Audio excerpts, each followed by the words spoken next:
Showman TV kwoli, thank you so much for following. And nkujjukiza gwatana subscribing. Please do subscribe osobola okubeera ng'otwegattako. Abayimbi benkuleetera be bayimbi abasinga okwolesa obwerere bwabwe oba olyawo ne okukunama mu lulimi Oluganda.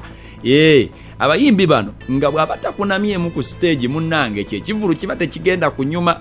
Karo kasita yakuba oluyimba lwe bayita nkuba yaka. Ennaku zino n'akayimba kapya bakayita balance oba tonna kafuna kafune. Karo kasita ono naye amanyiddwa nnyo mu kwambala engoye eziraga obwerere bwe. N'abeera nga yenna akwegamba ebisambi biri bweru nga kumpi omubiri gwonna nga guli bweru. Karo kasita ono mulungi nnyo mu kulaga obwerere bwe. Akayimba ke bayita nkuba yaka n'akuba obuyimba bebipa kulwe yakola ne Dadandre n'akola biwo n'akola buwoomi. So nnyimba zaazikuba mukazi wattu ono naye agenza akuba enyimba eziwakola ne bagakawo yalonkinga n'okulonkinga Karo kasita n'omu ku bayimbi abasinga okwolesa obwerere bwabwe. Omuyimbi omulala ye Lydia Jasmine naye amanyiddwa nnyo mu kugira mu nkunamyo ku stage ne ku social media okulaga ebifaananyi ebirabika okubanga bye bayita semi-nude. Ndowooza nga half naked. Lydia Jasmine ono naye tukimanyi bulungi nti mulungi nnyo mu kuyimba obuyimba bwa laavu wabula ne mu kwambala engoye eziraga obwerere. Era naye kafulu Jasmine naye akwatayo ekifo. Obuyimba bwe obusinga okubanga bunyumira abantu amasuuka semuwe awo nanagiza kati yakubye n'akayimba akapya ke bayita omalawo oba tonna kafuna kanoonyeko nako kalungi nnyo. Omuyimbi omulala ayitibwa Nude ono abasajja abasinga abayiise endusu. Nude nga yatandise okuyimba owulira nga onyumirwa. Nude ono nga yatandise okukooka ddala owulira nga byakooka kyekyo kiriya. Ayina kayimba kapya ke bayita jangu. Bw'oba tonnakalabako video kakebereko kalabe. Nude.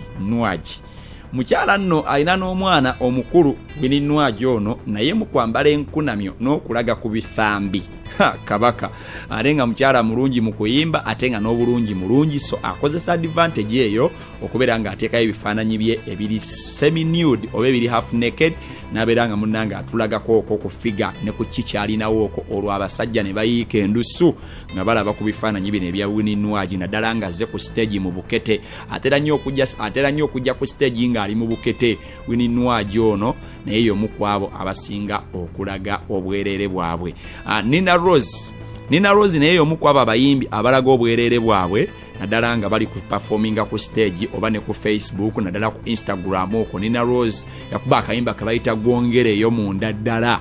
Abasinga ne twebuuza gwongereyo munda ddala eyo ddala munda eyo wabaayo ki? So Nina Rose y'omu ku abo abayimbi abayina ennyimba ennungi naye ng'atera ne mu kulaga obwerere bwabwe nabo bakwatayo ekifo.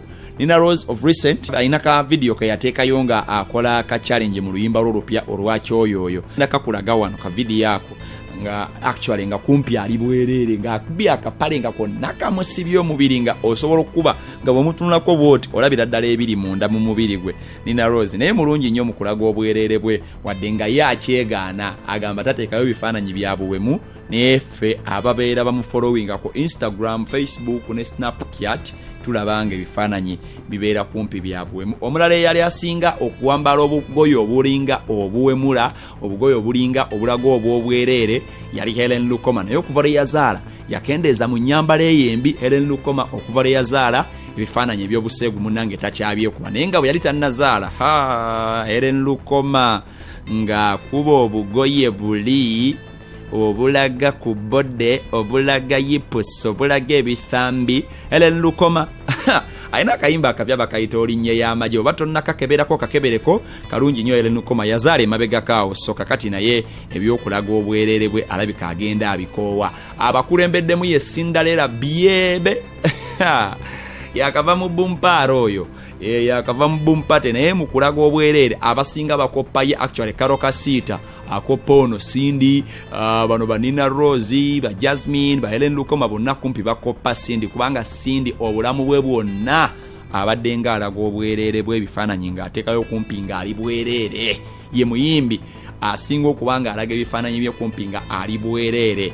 Omuyimbi omulala ajja kubeera Shiba naye twali tulowooza nti munnange naye agenze akula mu birowoozo naye mu kulaga obwerere akwata kisooka abalabye ku vidiyo ye yannakyuka mulimu ebifaananyi ebyabaddemu nga mu butuufu omwana omuto bw'atunuulira Shiba nga kumpi ebisambi byonna biri bweru ng'otyamu n'ogamba ono ye Shiba waffe gwe tumanyi Shiba Karungi naye mu kulaga ebifaananyi bye ebiri owuliranga naye ng'ate munnange endongo agikuba kubanga ffenna tukimanyi nti ku muziki y'omu ku bayimbi abawuuba bbendera nga bwe gambye Cindy ayinayo naye akayimba akapya ke bayita watya yakakoze ne Mickey Wine kalungi mu kanoonyi bakayita watya kalungi nnyo kali mu baseline ennungi ennyo then ne Shiba naye ayinayo oluyimba olupya lwe bayita nakyuka oluyimba olwo ye singo ye eri latest so kakati naye oluyimba kayimba kalungi mu kanoonyi ko ne video kweri naye nga bwe gambye nti naye mu kulaga ebifaananyi ebiri obwerere akwata ye namba ye mukyalo oyo Shiba Karungi. Shuaman TV kwoli era nga nkujjukiza banaffe aba Teusid Limited abakuwola ensimbi ng'ozeetaaga so kati munnange gwe ne yeetaaga ensimbi gendayo bakuwola ensimbi business yo ereme kubeera nga ate munnange egootana bali ku namba y'essimu eno wamanga bakubireko osobola okubeera nga ate munnange omanya bali ku ssimu 0777421713 ye Teusid Financial Company abakuwa ensimbi n'okulaakulanya business yo bali wano Ntinda ate nga balina branches mu Uganda wonna jangu batuukirire bakuyambe okuvvuunuka embeera ey'obwavu ebonyabonya. Shuaman TV